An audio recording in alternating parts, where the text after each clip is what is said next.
Hello, everyone, and welcome to the weekly Wednesday lunchtime live stream. I'm Community Manager Cordovan here for another Wednesday chat and playthrough of some cool DDO stuff. We have a special guest with us this week for our weekly Wednesday lunchtime live stream. I want to say hello to Severlin. How you doing? I'm doing great. I actually didn't even check. Was it supposed to be Severlin? Severlin? I always said Severlin. I hope No, I'm. it's actually Severlin. Oh. All these years I've been wrong. All right. Well, anyway, Severlin, why don't you introduce yourself to the live stream, just for those who maybe don't know what you do here on the DDO team? I'm the design manager for DDO. I deal with a lot of systems design and treasure design and all the fun stuff that you guys do. Probably I have my hand in. Yeah, absolutely. And you work with the rest of the design team to help sort of not only look at the big picture of things, but also get in there and deal with the processes and get things ready to go.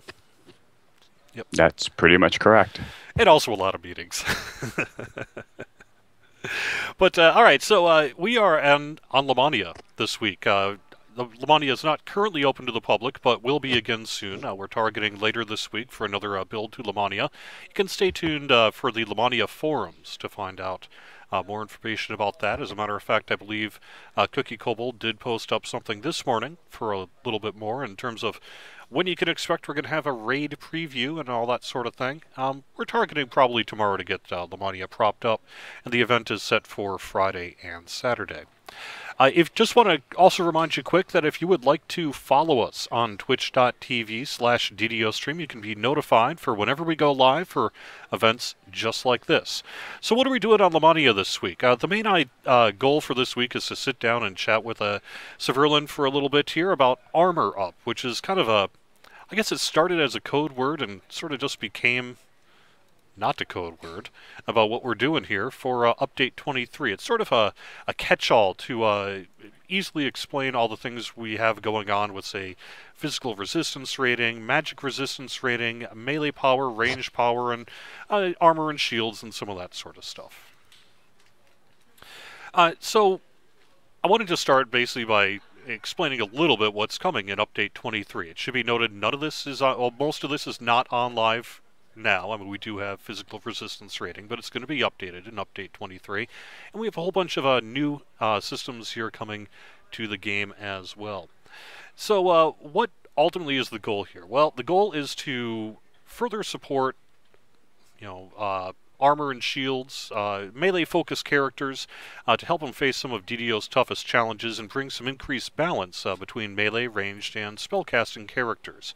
This includes the introduction of melee power, range power, magical resistance rating, and adjustments to physical resistance rating, among other things. We do have the notes on Lamaia for Update 23. You can find those on the Lamaia forums right now if you want to, and they will be updated in the coming weeks as Update 23 gets closer to hitting the live servers. So remember that whenever you do look at release notes on Lamaia, they are subject to change. I wanted to start a little bit with melee power, since it's perhaps a little bit easier to explain than PRR and MRR. Melee power at its core, it works similar to spell power, which is currently in the game, and increases straight weapon damage in addition to certain static effects from enhancements. So melee power is something you're going to get from, say, enhancements, epic destinies, feats, and perhaps even future loot, and it'll increase your melee attacks with a formula. But I guess, really when we're talking about all this armor up stuff, there is some math going on and some formulas and all that sort of thing, but really all you need to know is more is better. Would you say that's a fair statement? Sure. Yep. What'll happen is for a newer player trying to understand the game, the more is better. And then for experienced players at the end game that like to tweak builds, they can probably get some gains by tweaking, because melee power and increased crit and double strike will all have slightly different effects depending on your class and build. So let's just say an example you might run into with melee power is an enhancement will provide an additional, say 5-10 melee power. What does that mean? The formula is 100 plus the rating divided by 100 is correct. the formula. So at first, it'll mean your melee power is a percentage increase in damage. So basically, 10 melee power would multiply your damage by 1.1. What it means though is it's additive. So the more melee power you get, it won't have a multiplicative effect like some of the straight damage increases had before. And this is on the base damage of your weapon. On the base damage of the weapon. And one of the reasons to do melee power is not only do we have a convenient stat to help balance things, but there are a lot of effects that have been left behind by the top levels. So Venom adding D6 and Shadow Dagger and a lot of static effects, the light damage when a paladin turns undead, all of these become less and less relevant as players level, because some of these, and on an ongoing basis, more and more of them will scale with melee power and or ranged power. These things will become relevant again at our end game. Right. The main goal of a lot of this armor up is to help better scale melee-centric sort of characters into the epic level quests, and particularly harder level difficulties. So melee power at its core. Let's say for example, you end up with 20 melee power and would normally do 100 damage. You will instead do a total of 100 base damage and all that. And this also then is multiplied by critical effects and all that. Is that correct? Yes, your normal weapon damage, including criticals and now sneak attack, since we fixed that bug, are multiplied straight out with what we say 100% weapon power. That just means that weapon power will apply the formula normally. But enhancements don't need to. For instance, Shadow Dagger scales with 200% melee power. So for that, more melee power will scale it faster than normal weapons. Right. I just want to mention to our Twitch chat as well that if you do have a question for us as we're talking about some of this armor up stuff, feel free to put it into the chat. We'll can't guarantee we'll get you to answer every question, but we'll do our best to try. So we'd love to hear some of your comments and questions about these things as we're going through. So on Lamaia here, I put up really kind of frankly a little bit gimped, level 23 fighter that I have on the live servers. I copied him over to Lamaia just to sort of see, without doing anything extra, just right now on update 22, kind of wielding sort of a random gen weapon that's really not that great. +3 Holy Bastard Sword of Pure Good. Well, it was great at the time, but not at level 23 so much. What kind of impact would this have? So if you open up your character sheet, as I have on the Twitch stream right now, you can see a section to the right of base attack bonus. There's a little icon that talks about weapon power, saying, each point of weapon power increases the damage. Right now, just sort of static with my enhancements and feats and all that sort of thing, I've been able to get a base melee weapon power of 80, which isn't really too bad for not really specifically trying, with the debut of melee power here. About how high do you think we might see melee power? Well, we're still tweaking the numbers. What will probably happen is you'll see a base of 40 by getting to level 28.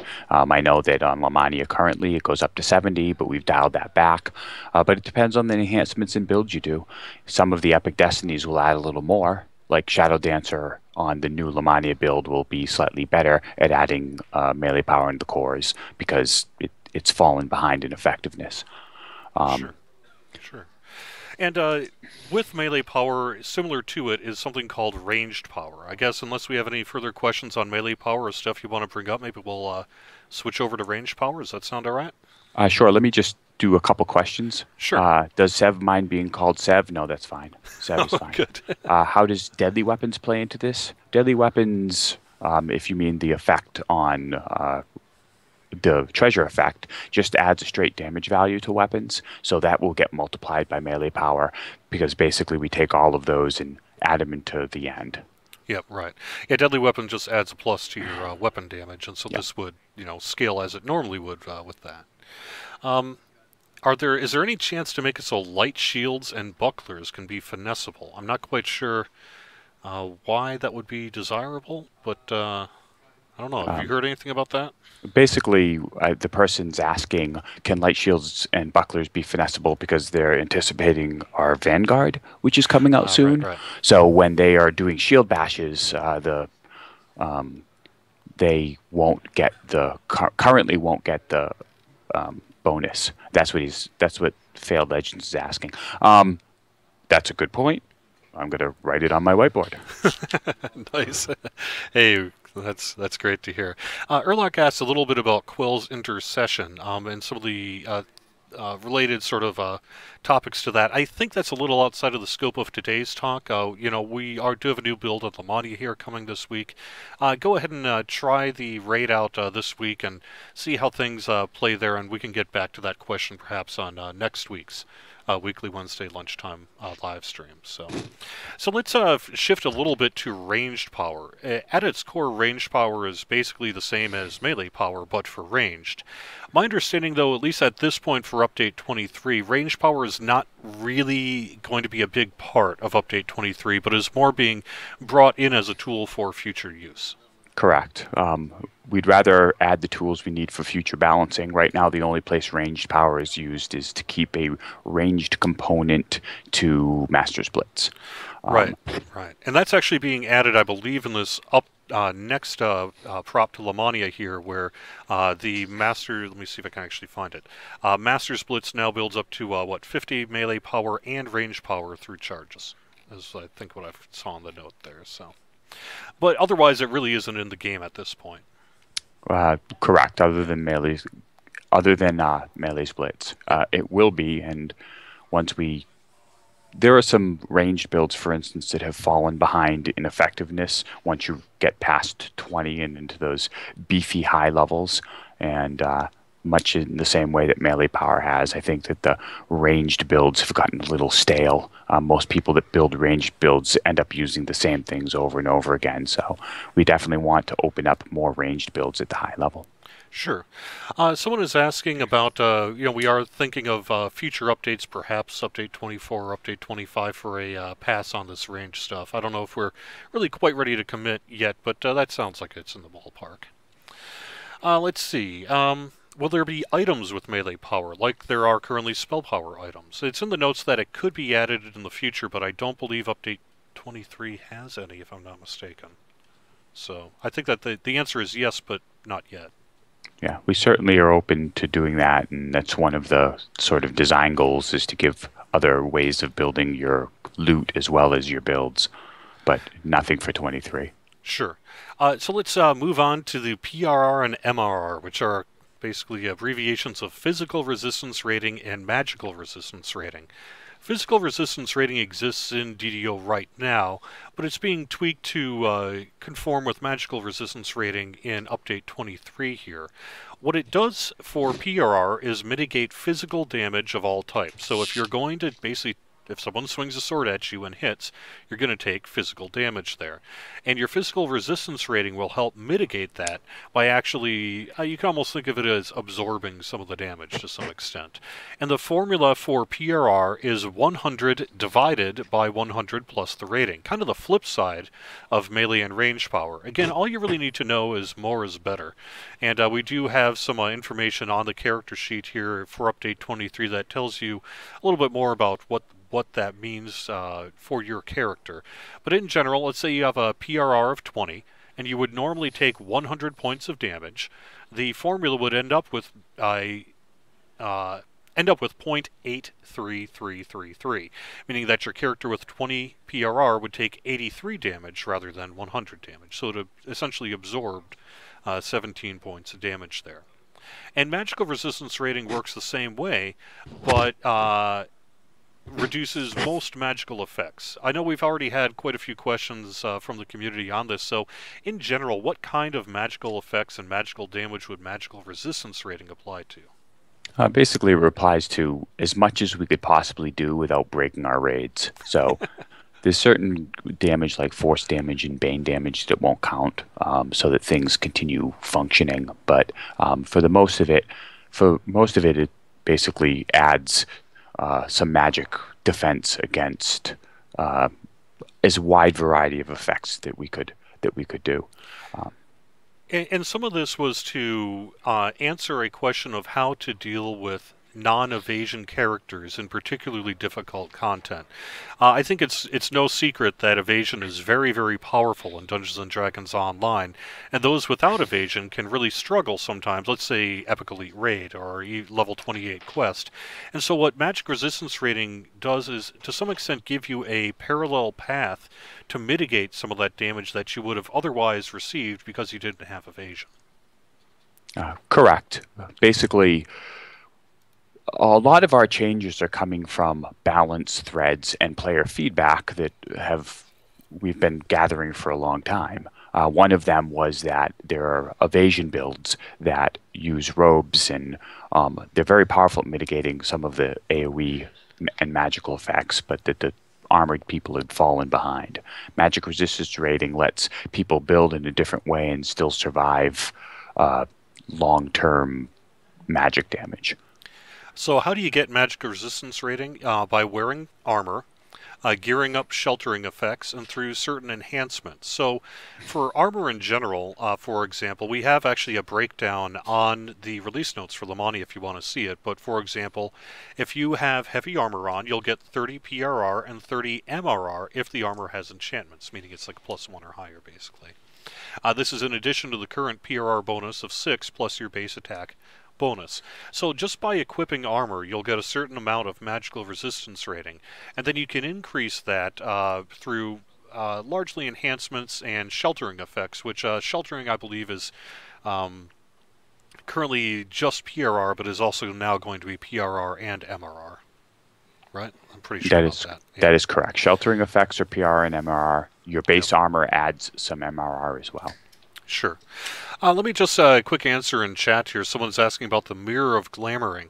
The Mirror of Glamoring got snuck out on Lamaia last week by some players who managed to find one, but it's not yet ready in a state for preview on Lamaia. I mean, it was awesome to see everyone kind of play around with it and get excited about it, but it's really going to be probably this week and next week that we're really going to be able to tell you a little bit more about what the Mirror of Glamoring is. But as people who have seen on Lamaia know, it allows you to create a cosmetic copy of the look of, say, an armor and a helmet and that sort of thing. And we'll have more information about that, like I say, in future shows and future weeks. But I know we've had quite a bit of excitement in our chat room here about the Mirror of Glamoring. So I did just want to kind of let people know what that's about a little bit. Sure. If that's what people want to hear about, we can talk about that. I have no agenda. Oh no, we'll save that. I'm actually going to do, I think, probably a show on the Mirror here, and when it's in a little bit closer to be ready to be previewed on Lamaia here. A couple of quick questions. Will melee power be added to the Druid's natural fighting feats? Do you know about that one?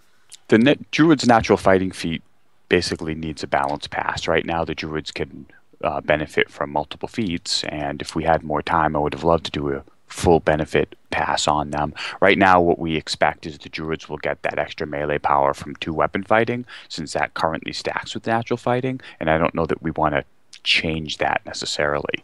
But what we don't want to do is start making changes until we have a chance to play with the builds and spend a lot of time considering the ramifications of the changes. And Druids are a special case that you really need to understand how they play before you just start adding in a lot of extras. Does that make sense? Yeah, absolutely. Kind of a related question. Will Eldritch Knight's damage scale with magic power? I don't actually know the answer to that one myself. The Eldritch Knight is something that, well, not for 23. We're not touching Eldritch Knight for 23, but when we do a pass on Eldritch Knight sometime in the future, in a time frame that I'm not committing to, yes, we have to decide whether Eldritch Knight is going to scale with spell power or melee power. Probably spell power, since it's coming off of a spell casting, but that's subject to change as we look into it. Sure. So ultimately, is the intention to have magical resistance rating be similar in effectiveness to evasion in terms of damage mitigation from, let's say, things like comet fall that you see, or perhaps even magical trap damage, that kind of thing? Or is it perhaps still not quite as powerful as evasion, but you also get all the other benefits of PRR and armor wielding and all that? I guess, where do you see it comparing to evasion in general? Well, I think evasion is going to be more powerful because it's all or nothing. The problem with evasion is that it's spiky. When you do get hit, you take a lot of damage, whereas a shield user will be much more predictable in the incoming magic damage. They still have to make a reflex save, so they can still take double damage, but when they have incoming damage, a healer healing them, it should be easier because you should see their health change less radically. Whereas an evasion character will be like, nothing, nothing, nothing, nothing. Oh, I need to heal now because I finally got through my evasion. So I think we want them to be both considered viable options for builds without having them be equal. Sure. And again, at this point, really, it's mostly through armor and enhancements that you'll get magic resistance rating from. Do you foresee any other possibilities in the future for that? Sure. Yeah. The idea for 23 is to set up a number of systems that can be used ongoing as tools as we move into other trees to help balance them. Sure. All right, and for those who are looking at the Twitch chat here, we do have, or the Twitch feed here, rather, we do have a marker now for update 23 for magical resistance rating. It's on the resistances bar on the bottom of your character sheet. Well, right now, like I said, just straight, without any changes for my character on live, I have MRR of 70. So it means I'm going to take 41% essentially less damage from acid, sonic, fire, electric, cold, alignment, light, positive, negative, poison, and rust attacks. And then physical resistance rating really is as it is on live now with the new formula for update 23. And I've got 98 there, and so I'm taking about half less damage from bludgeoning, piercing, and slashing attacks. So not too bad there. For Run Dragon, we fixed the reduced positive healing for MRR. Oh, it should be on. Yeah, it should be on Lamaia when we update. All right, very good. All right, so along with these four things, is there anything else you wanted to add about physical resistance rating or magical resistance rating? The physical resistance rating is more powerful now. The formula before not only had a max, but was approximately 150 plus rating. 150 over 150 plus rating, and it's gotten better. This will help counter the balance feedback that enemies on Epic Elite, the melee hits were just overwhelming. That the melee people couldn't stand toe to toe, so that will dial that back a little bit. Sure. APEP0 asks on our chat, does that mean that melee power is now being added in Update 23 to 2 weapon fighting? My understanding is, what is the answer to that? No, right? It's a good question. Yeah. So 2 weapon fighting we expect will make better use of various on-hit effects, or sometimes we call them procs. So like a 2-weapon fighter will be able to add a lot of light damage from Paladin because they just hit more. As a result, the other styles might fall behind. Right now, 2-weapon fighting doesn't have enough procs to take advantage of that because we haven't scaled. But one thing we did do is the melee power on the other styles was dialed back from 20 to 10. So that will bring 2-weapon fighting up a little closer to the other weapon styles. Yep. And in general, two-handed fighting does provide a plus 10 combat style bonus to melee power, or at least will with this next prop to Lamaia. Improved handed fighting is actually, yeah, plus 10 there for the... I guess I need to look at my numbers. But yeah, it should be plus 10 from plus 5, right? We bumped it up, and then single weapon fighting goes up to a plus 10 there as well. Or actually 20... plus 20 combat style bonus to melee power by the time you get up to greater single weapon fighting. Sorry for kind of bungling that up there, but you can see it on the release notes. Single weapon fighing got dropped to 10 as well. So basically, the shield feats, the single weapon feats, and the two-handed feats all add 10. I had meant single weapon fighting because right now druids can also benefit from that. So that's in response to APEP 0. Talking about two-weapon fighting and in regards to druids. Sure. Along with that, shield mastery and improved shield mastery are also getting a bit of a combat style bonus to melee power as well. So that's a way to increase that. And like I said, some of the epic destinies are getting a certain amount of melee power depending on the epic destiny you have, and you can see more about that in the next prop to Lamaia. We're kind of changing it up a little bit from just being a flat bonus for most of them to scaling it a little bit. And then Master's Blitz, we did mention that a little bit earlier as well, some of the effects that are taking place with Master's Blitz. Let's see if we got any more questions here. Wolfden Gaming asks, why aren't we invited on Lamaia? You will be very soon. We are planning to put together a new build to Lamaia and open that up to the players later this week. I'm just using it here just to kind of provide some numbers and an ability to look through some of the stuff here on Lamaia. Let's see. Along with, we did kind of touch on this earlier, but with armor and shields, will also increase your PRR and MRR. Not with if you're wearing, say, robes or outfits, but light armor is 10, medium is 20, heavy armor is 30. That's in addition to your other current PRR bonuses. Shields will give additional PRR, and if enchanted, if they have a plus on them, MRR. Light shield is 5, heavy is 10, tower shield is 15. And the buckler does not provide additional PRR and MRR. Then also, let's see, we have the shields are also allowing or going to mitigate some effects that would normally require a reflex saving throw. This kind of goes into the armor up sort of umbrella as well. So the physical and magical resistance rating will have multipliers against magical attacks that normally allow a reflex saving throw. So if you have a heavy shield, it's times 2, and a tower shield is times 2 as well. So essentially what you'll the multiplier that you get will essentially be doubled if you have a heavier tower shield. And certain types of armor do have caps on them as well for magical resistance rating. So there's a cap of 100 on robes or outfits. Light armor has a 200 cap. Medium heavy does not have a cap. And that's really just kind of makes sense as much from a lore perspective as anything else, which is, why if you're wearing what some folks would colloquially call pajamas in DDO, which you have as much MRR as someone wearing full plate. Let's see, what else do we got here? And from our chat room. How will AC be affected by Update 23? As a core system itself, I believe the answer is not that much, right? Correct.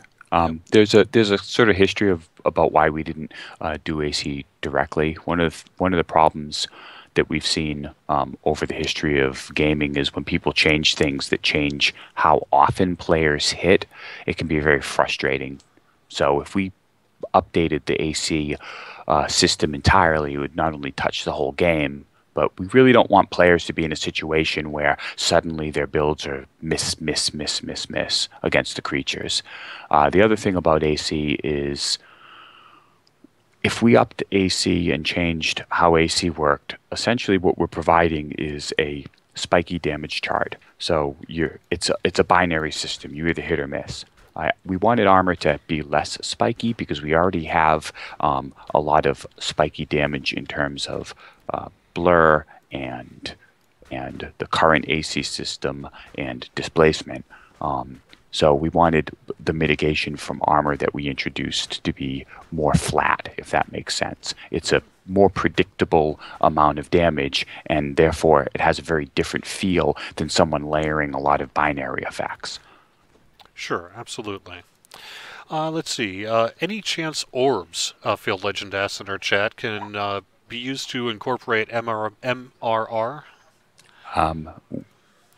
I think that we want to save our decisions on orbs until we do a pass on caster survivability. Right now, the casters are doing fairly well, but we didn't want to change orbs now and then change them again when we have a chance to do a pass on caster survivability, if that makes sense. Another kind of a crunchy question here. This one comes from Resliz. There are some large mithril shields right now in the game, which are one weight category lighter than normal. These are really some legacy shields as much as anything. You don't see them a whole lot nowadays. But do you know if evasion will still work with large mithril shields? Well, currently, it's very important that no shield give both evasion and the double bonus from heavy or tower, because Right. getting both will just cut magical damage down way too much. I think the mithril shields do not allow evasions, but I'd have to look into that specific of which way we went with it. Sure. Absolutely. Let's see. And people basically are just asking, could we get mithril and adamantine back into the loot tables? I'm not sure that we are really ready to make an announcement on that one, but when we are ready, we'll let you know what we end up wanting to do there. Let's see. Will these... Oh, yeah. Des0xyn, Desoxin, I guess, asks a question. Will this also impact the monsters we fight? Will they have MRR and PRR? How will that all work? No. That doesn't mean that in the future we couldn't make monsters with PRR and MRR, especially if we want a longer kill time, but we don't want to, say, just jump the hit points up.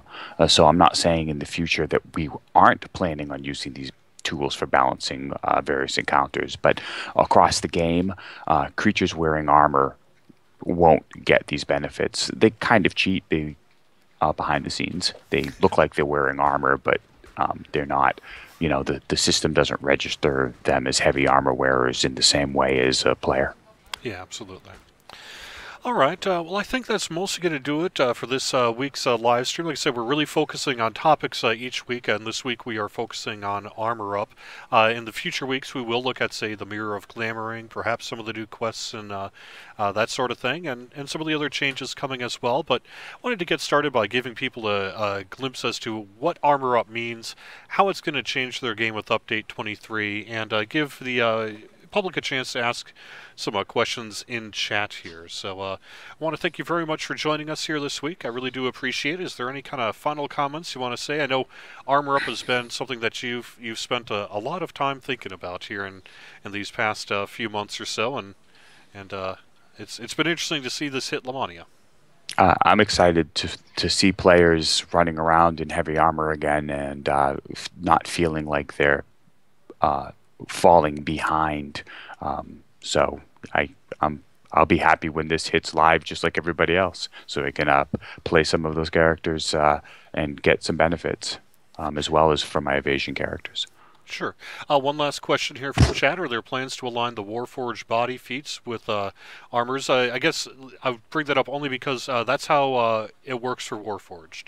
They're not getting PRR and MRR directly from their docents. They're getting it from their body feats. So Correct. That's how you're going to get that if you were a Warforged character. All right, I am going to be back in a little less than an hour here for the Summer Fling static group on Argonessen. I believe we're going to try to redeem ourselves in Delara's graveyard here this week, but we'll see what the group ends up wanting to do. Again, thank you very much, Severlin, for joining me on the weekly Wednesday lunchtime live stream. Really appreciate you taking some time with us. Sure. All right, and we will be back in a little less than an hour. Thanks, everyone, for watching. Don't forget to follow us on twitch.tv/DDOstream if you want to be notified for whenever we're going live for events like this, and join us every Wednesday starting at noon Eastern, -4 GMT. Till next time, see ya.